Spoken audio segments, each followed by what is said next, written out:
বর্তমান অন্তর্বর্তীকালীন সরকারকে বলবো, শক্ত হাতে দেশকে পরিচালনা করুন, শক্ত হাতে দেশকে চালাবার ব্যবস্থা করুন। কোন অবস্থাতেই দুর্বলতা যেন না পায়। যদি আপনি দুর্বল হয়ে যান তাহলে গোটা বাংলাদেশ দুর্বল হয়ে যাবে। যদি আপনি দুর্বল হয়ে যান, সন্ত্রাসীরা মাথা জাগাবে এবং ডাকাত এবং গুন্ডারা আবার এই দেশ দখল করার চক্রান্ত করবে। এর জন্য আমি বলবো, অন্তর্বর্তীকালীন সরকার শক্ত হাতে সাহসিকতার সাথে বাঘের মতো দেশ চালাতে হবে। কোন অবস্থাতেই দুর্বলতা প্রকাশ হবে না।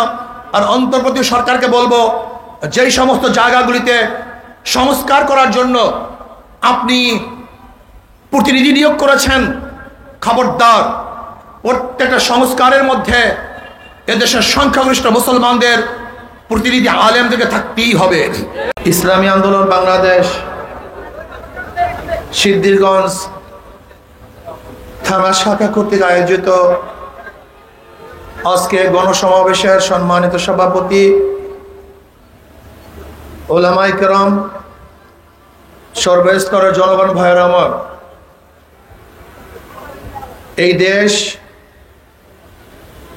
4 বার স্বাধীন হয়েছে। ব্রিটিশের বিরুদ্ধে আন্দোলন করে স্বাধীন করেছিলাম, ভারতের বিরুদ্ধে আন্দোলন করে পাকিস্তান নামে একটা ভূখণ্ড আমরা পেয়েছিলাম, আর পশ্চিম পাকিস্তানের বিরুদ্ধে আন্দোলন করে বাংলাদেশ নামে একটা দেশ পেয়েছিলাম।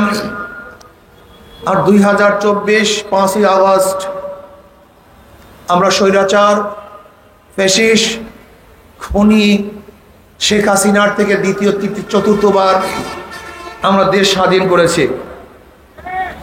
আমরা দেশ কেন স্বাধীন করেছিলাম? বৈষম্য দূর করার জন্য। ব্রিটিশদের আন্দোলন করেছিলাম বৈষম্য দূর করার জন্য। ভারতের বিরুদ্ধে আন্দোলন করে পাকিস্তান সৃষ্টি করেছিলাম বৈষম্য দূর করার জন্য। 71 আন্দোলন করেছিলাম বৈষম্য দূর করার জন্য। আবার 2024 আন্দোলন করেছি বৈষম্য দূর করার জন্য। বারবার বৈষম্য বিরুদ্ধে আন্দোলন করি, কিন্তু বৈষম্য দূর হচ্ছে না।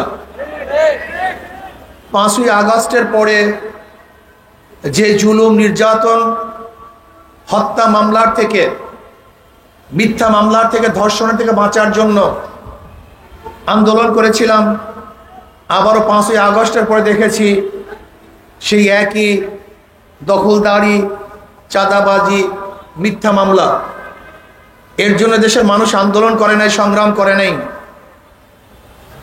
আমরা আন্দোলন করেছিলাম মুক্তির জন্য, গরিবদের অধিকার ফিরিয়ে দেওয়ার জন্য, যেখানে থাকবে জেলেদের অধিকার, শ্রমিকদের অধিকার, মজদুরদের অধিকার, তাঁতি, ঋষি, কামারদের অধিকার, যেখানে থাকবে মেতর এবং চামারদের অধিকার, যেখানে থাকবে পুরুষ এবং মহিলাদের অধিকার, যেখানে থাকবে মুসলমান, হিন্দু, খ্রিস্টান, বৌদ্ধ, গরিব, ধনী, শিক্ষিত, মূর্খ, পুরুষ, মহিলা, সবার অধিকার যেখানে প্রতিষ্ঠিত হবে, এরকম এক বাংলাদেশের জন্যই আমরা আন্দোলন করেছি, সংগ্রাম করেছি। কিন্তু আজও শ্রমিকরা তাদের অধিকারের জন্য যদি আন্দোলন করে, তাহলে বিগত আন্দোলন ব্যর্থ হয়েছে। আজকেও যদি আমার মা বোনরা এসিডে তাদের চেহারাকে ঝলসিয়ে ফেলানো হয়, দগ্ধ করা হয়, তাহলে আমাদের আন্দোলন ব্যর্থ হয়েছে। যদি আজকেও আমার মা বোনদেরকে ধর্ষণ করার পরে হত্যা করা হয়, তাহলে আন্দোলন ব্যর্থ হয়েছে। আজকেও যদি ক্ষুধার তাড়নায় মা তার বাচ্চাকে বিক্রি করে দেয়, আমরা আন্দোলন সাকসেস করতে পারি নাই। আজও যদি বাংলাদেশের মানুষ পেটের ক্ষুধায়, ক্ষুধার তাড়নায় ডাস্টবিনে কাক এবং কুকুরের সাথে খাদ্যের জন্য লড়াই করে, তাহলে আন্দোলন সাকসেস হয় নাই। আজকে যদি বাংলাদেশের মানুষ খোলা আকাশের নিচে ঘুমায়, তাহলে আমরা ব্যর্থ হয়েছি, আমরা আন্দোলন সাকসেস করতে পারি নাই। আজকেও যদি আমার বাংলাদেশের মানুষ ক্ষুধার্ত থাকে, বস্ত্রহীন থাকে, আজকেও বাংলাদেশের মানুষ যদি চিকিৎসাবিহীন মারা যায়, তাহলে আমরা ব্যর্থ হয়েছি, আমরা আন্দোলন সাকসেস হতে পারি নাই। আজকেও যদি গরিবের মেধাবী সন্তানগুলি অর্থের অভাবে উচ্চ শিক্ষায় শিক্ষিত হতে না পারে, তাহলে আমরা ব্যর্থ হয়েছি, আমরা সাকসেস হই নাই। আমরা এমন এক বাংলাদেশ দেখতে চাই যেখানে মিসকিনদের, এতিমদের, বিধবাদের জিম্মা গ্রহণ করবে সরকার। প্রত্যেকটা এতিমের জিম্মা থাকবে সরকারের কাছে, বিধবাদের জিম্মা থাকবে সরকারের কাছে। যারা গরিব তাদের খাদ্যের ব্যবস্থা সরকার করবে, যারা কর্মহীন তাদের চলার টাকা সরকার যোগাবে, যারা অন্ধ তাদেরকে সরকার দেখাশোনা করবে, যারা বোবা সরকার তাদেরকে পরিচালনা করবে, যারা বিকলাঙ্গ সরকার তাদের দাঁড়ে দাঁড়ে খাদ্য পৌঁছিয়ে দেবে। এরকম একটা দেশ দেখতে চাই, এরকম একটা সরকার আমরা দেখতে চাই, যেখানে থাকবে না চাঁদা, যেখানে থাকবে না গরিব, যেখানে থাকবে না বৈষম্য, যেখানে ব্যবসায়ীরা বিনা চাঁদায় ব্যবসা করবে, যেখানে ড্রাইভাররা পুলিশকে ঘুষ ব্যতীত রাস্তার মধ্যে গাড়ি চালাবে, যেখানে হাজারো মানুষ বুক উঁচা করে হাঁটবে কিন্তু তাদেরকে আক্রমণ করা হবে না, জুলুম করা হবে না। জনাবে মুহাম্মদ রাসূলুল্লাহ সাল্লাল্লাহু আলাইহি ওয়াসাল্লাম যেরকম ঘোষণা দিয়েছিলেন, অচিরেই আমি এমন একটা রাষ্ট্র দেশ উপহার দেব, মদিনার থেকে হাজরামাউত পর্যন্ত একটা যুবতী মেয়ে একা একা হাঁটবে কিন্তু ইফটিজিংয়ের শিকার হবে না, ধর্ষিত হবে না, লুণ্ঠিত হবে না। গোটা এরিয়াটা নিরাপদ হয়ে যাবে, সমস্ত জায়গায় মানুষ বসবাস করবে, যেখানে ডাকাত থাকবে না, চোর থাকবে না, লুটেরা থাকবে না, দুর্নীতিবাজ থাকবে না, দেশ থেকে অন্য দেশে টাকা পাচারকারী থাকবে না, যেখানে থাকবে না ঘুষখোর, যেখানে থাকবে না ডাকাত, যেখানে থাকবে না খুনি, যেখানে থাকবে না ধর্ষক, যেখানে আমার ছোট বাচ্চারা আসক্তি হবে না, যেখানে গাজার করে প্রচলন থাকবে না, থাকবে না ফেন্সিডিল, থাকবে না ইয়াবা। আমার প্রত্যেকটা সন্তান তারা মানবতা শিক্ষায় শিক্ষিত হবে, যারা ভদ্র হবে, আদর্শবান হবে, চরিত্রবান হবে, যাদের মাধ্যমে গোটা দুনিয়ার মধ্যে আমরা নেতৃত্ব দেব, আমরা নেতৃত্ব করব, বুক উঁচা করে দাঁড়াবো। সেই বাংলাদেশ এখনো করতে পারি নাই, সেই বাংলাদেশ এখনো আমরা পাই নাই। আমরা কি দেখেছি, যারা বিগত দিনে শাসক ছিল ৭১-এর পর থেকে ২০২৪-এর ৫ই আগস্টের আগ পর্যন্ত যারা শাসক ছিল তারা এই দেশটাকে দুর্নীতিতে ৫বার চ্যাম্পিয়নশিপ করেছে। ১-২বার না, ৫বার দুর্নীতিতে এই দেশ চ্যাম্পিয়ন হয়েছে। যারা বিগত দিনের সরকার ছিল আমরা দেখেছি আবরারকে বুয়েটের মধ্যে হত্যা করা হয়েছে। আমরা কি দেখেছি, জাহাঙ্গীর ইউনিভার্সিটিতে ১০০ মেয়েকে ধর্ষণ করার পরে সেঞ্চুরি পালন করা হয়েছিল। আমরা কি দেখেছি, সদরঘাটের সামনে বিশ্বজিৎকে কুপিয়ে হত্যা করা হয়েছে। আমরা কি দেখেছি, বিগত সরকারগুলি বাংলাদেশের ১৪ লক্ষ কোটি টাকা বিদেশে পাচার করেছে। আমরা কি দেখেছি, গোটা বাংলাদেশের ব্যাংকগুলিকে দেউলিয়া করে ফেলছে। চুরি এবং ডাকাতির মেগা প্রজেক্ট করা হয়েছিল, যেখানে খুন এবং ধর্ষণ শিক্ষা দেওয়া হয়েছে। এই বাংলাদেশ আর দেখতে চাই না। আমরা এমন এক বাংলাদেশ দেখতে চাই যেখানে মানুষের অধিকার থাকবে, মেয়েরা ইজ্জত আবরু নিয়ে বসবাস করতে পারবে, আমার মেয়েরাও বহুত বড় বড় ব্যবসায়ী হবে, আমার বোনেরা বড় বড় শিক্ষিত হবে, আমাদের ভাইয়েরা বড় বড় শিক্ষিত হবে, চাকরিজীবী হবে, ব্যবসায়ী হবে। ইনশাআল্লাহ গরিবরা সব দরিদ্র সীমার উপরে চলে যাবে। ইনশাআল্লাহ বিশ্বাস করি, যদি ইসলামিক অর্থনীতি অ্যাপ্লাই করা হয়, আগামী ১০ বছরের মধ্যে বাংলাদেশে একজন গরিব খুঁজে পাওয়া যাবে না, একজনও না, সব দরিদ্র সীমার উপরে চলে যাবে। গরিবরা বিশ্বাসই করতে চায় না। আমি অনেক সময় মনে করি আমাদের কপাল পরা গরিব। এই গরিব তো গরিব, আবার কপাল পরা গরিব। তুমি কি জানো ইসলামী অর্থনীতি কি? আরে পাশ্চাত্য অর্থনীতি কি? আজকে তুমি ব্যাংকে টাকা আনার জন্য যাবা যে আমাকে টাকা দাও, তখন ব্যাংক কি বলবে? মর্গেজ রাখার টাকা আছে, জমি আছে। তুমি বলবো আমার কাছে তো মর্গেজ নেই, আমি তো গরিব মানুষ। বলে তোমার জন্য টাকা না। টাকা কার জন্য? যার আগেই আছে তাকে ব্যাংক টাকা দেয় নাকি ভাই? টাকা দেওয়ার পরে দ্বিতীয়বার সে ধনী হয়। যে ব্যক্তিকে লোন দেয়া হয় তারই লোন মৌকুফ হয় এবং সুদ মৌকুফ হয়। তাহলে ধনী চারবার ধনী হলো, আগের থেকেই টাকার মালিক, ব্যাংক তাকে টাকা দিছে, তারই লোন মাফ, তারই সুদ মাফ। তাই ধনী কয়বার ধনী?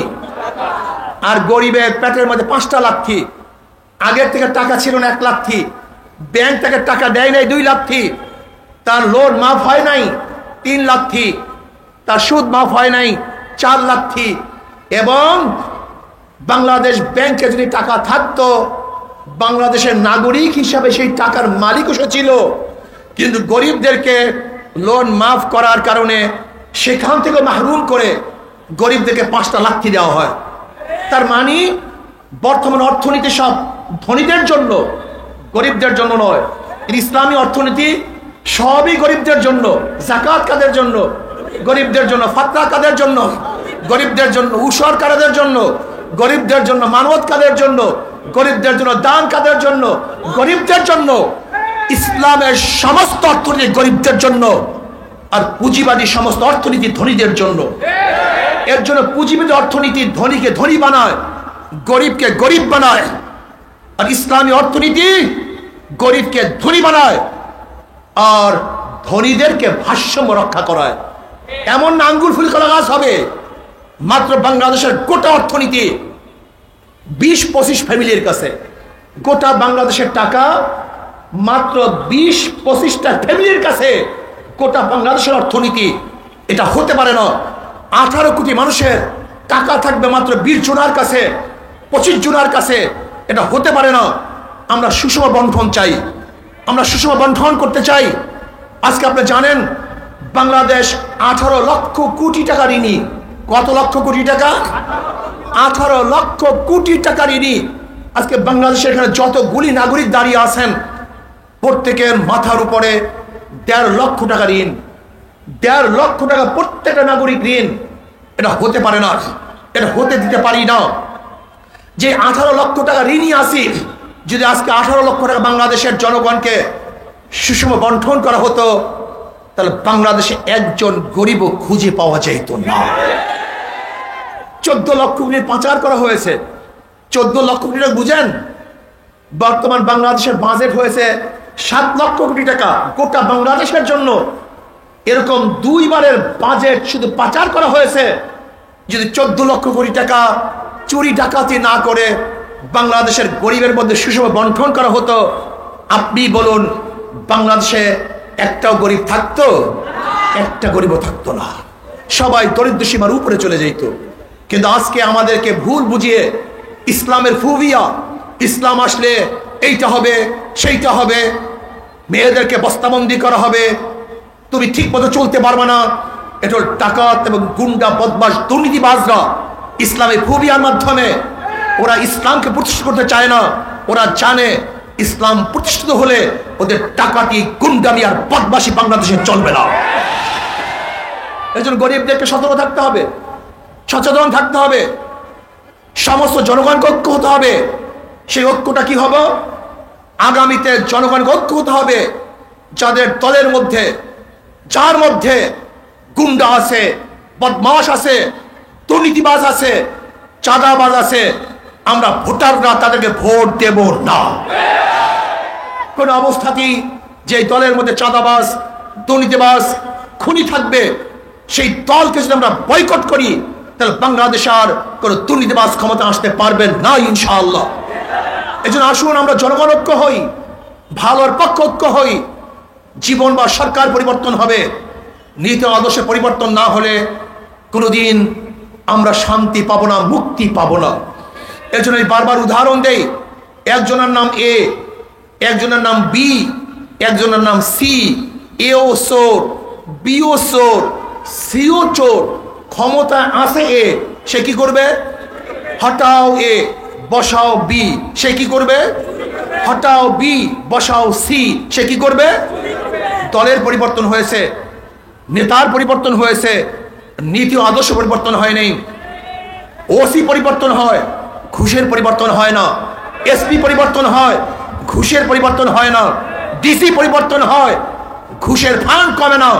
এর কারণ হলো এই নেতার পরিবর্তন হয়েছে, নীতি আদর্শ পরিবর্তন হয় নাই। এর জন্য আমাদের শাইখ মুর্শিদ গফফারুল বারকাত বলেছেন, শুধু নেতা নয়, নীতির পরিবর্তন চাই। আসুন আগামী দেশ চালাবে নীতিবান লোক, আল্লাহওয়ালা, খোদা ভীরু, যারা আল্লাহকে ভয় করে, যারা হারাম খাবে না, যারা লুট করবে না, মানুষের আমানতের খেয়ানত করবে না, এমন মানুষকে যতদিন পর্যন্ত ক্ষমতায় না বসাবেন ততদিন পর্যন্ত আন্দোলন করবেন, সংগ্রাম করবেন, রক্ত দিবেন, কিন্তু শান্তি পাবেন না। এর জন্য বর্তমান অন্তর্বর্তীকালীন সরকারকে বলবো, মিলিটারিদেরকে, আর্মিদেরকে আপনি বিচারিক ক্ষমতা দিয়েছেন, কিন্তু সিটির মধ্যে দেন নাই কেন? সিটির মধ্যে দিবেন না কেন? আমি অনুরোধ করব, যেরকম বাংলাদেশের অন্যান্য জেলাগুলিতে মিলিটারি আর্মিদেরকে বিচারিক ক্ষমতা দিয়েছেন, এইভাবে ঢাকার সিটির মধ্যেও তাদেরকে বিচারিক ক্ষমতা দেওয়া দরকার। তাদেরকে বিচারিক ক্ষমতা না দেওয়া পর্যন্ত চাঁদাবাজ, গুন্ডা এবং বদমাশদেরকে দমন করা যাবে না। বর্তমান অন্তর্বর্তীকালীন সরকারকে বলবো, শক্ত হাতে দেশকে পরিচালনা করুন, শক্ত হাতে দেশকে চালাবার ব্যবস্থা করুন। কোন অবস্থাতেই দুর্বলতা যেন না পায়।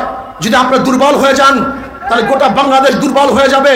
যদি আপনি দুর্বল হয়ে যান, সন্ত্রাসীরা মাথা জাগাবে এবং ডাকাত এবং গুন্ডারা আবার এই দেশ দখল করার চক্রান্ত করবে। এর জন্য আমি বলবো, অন্তর্বর্তীকালীন সরকার শক্ত হাতে, সাহসিকতার সাথে বাঘের মতো দেশ চালাতে হবে। কোন অবস্থাতেই দুর্বলতা প্রকাশ হবে না।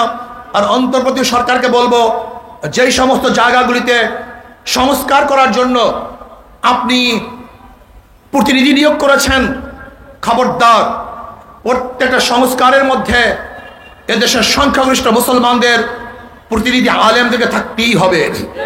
অবশ্যই আলেমদেরকে রাখতে হবে।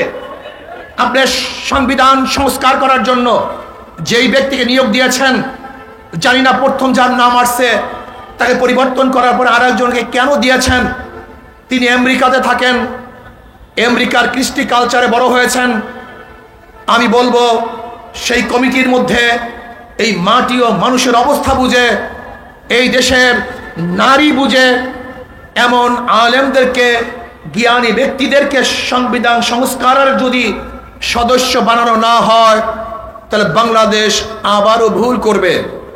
এর জন্য যত জায়গাতে সংস্কারের জন্য প্রতিনিধি নিযুক্ত করেছেন, প্রত্যেকটা কমিটির মধ্যে আলেমদেরকে থাকতে হবে, যারা আল্লাহওয়ালা, খোদাবিরু, দেশপ্রেমিক, বিদেশে যাদের বিদেশের সাথে যাদের নারীর সম্পর্ক নাই, এই দেশ, এই মাটি ও মানুষের সাথে যাদের নারীর সম্পর্ক, এরকম বিজ্ঞ আলেমদের দ্বারা কমিটি করার আগ পর্যন্ত কোনো কাজই, কোনো সংস্কারই সুন্দর হবে না।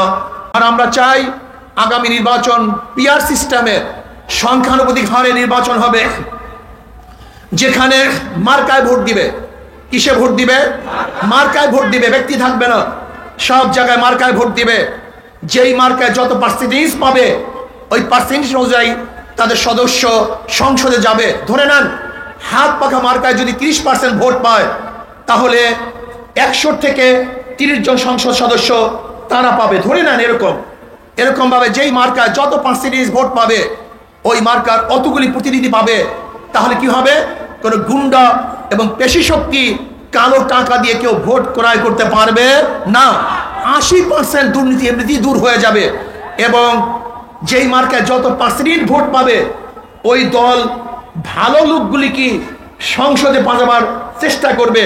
কাজে পিআর সিস্টেমে নির্বাচন, এইটি বাংলাদেশের জন্য সবচেয়ে ভালো, সবচেয়ে সুন্দর এবং সবচেয়ে নিরাপদ। আসুন, আগামী দেশ ইসলামের দেশ, আগামী দেশ মানবতার দেশ, আগামী দেশ জুলুম মুক্তির দেশ, আগামী দেশ সমস্ত মানুষের অধিকার প্রতিষ্ঠিতের দেশ। আল্লাহ আমাকে এবং আমাদের সবাইকে ইসলাম অনুযায়ী এই দেশ গড়ার তৌফিক দান করেন। আমা আলাইনা ইল্লাল বালাগ। আল্লাহুম্মা আমিন।